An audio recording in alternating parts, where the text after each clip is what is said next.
Happy Friday everybody, I'm Libby, this is Julian, together we are BoxedMeeples, and this week we're talking about our favourite games with tracks in them. Right, my favourite game with tracks is Tapestry.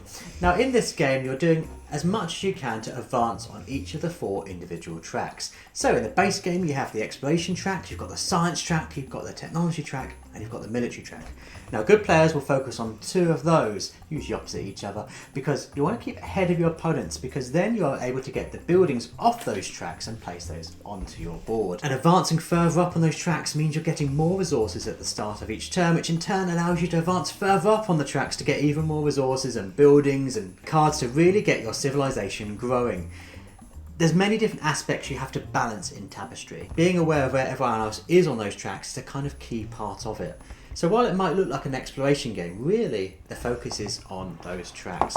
And if you like the tracks a lot, make sure you get the expansion, the arts and architecture expansion, because then you've got a whole other track you can start playing with. My choice this week is Dune Imperium.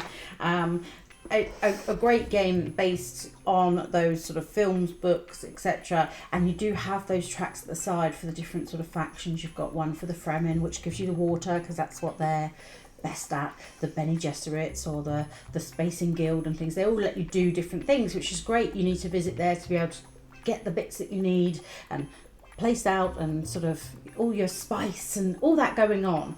But those tracks, if you're not ahead of people there, you're losing out on victory points. There's only 10 victory points to win in the game, so it's really tight. All of a sudden no one's anywhere, and then you blink and someone's 1-2 points away from winning, and you're thinking, oh my gosh, how am I gonna catch up and get there? And these tracks are the way to do that in my mind.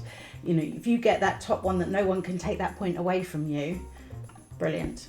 Yeah, we like the seesaw nature we get on those tracks, and as you want to keep ahead of everyone else and become a target when you're getting too high up. But what's your favourite games involving tracks? Do let us know down in the comments below. It could be anything other really than a scoring track, which most games have. Do let us know which games you think have lots of things you need to keep your eye on which have a track as the main focus of the gameplay. Of course, as usual, if you've enjoyed watching this video, please do give it a like, maybe comment as Julian said, and consider subscribing to the channel. We would really love that. And as always, thanks so much for watching. Bye.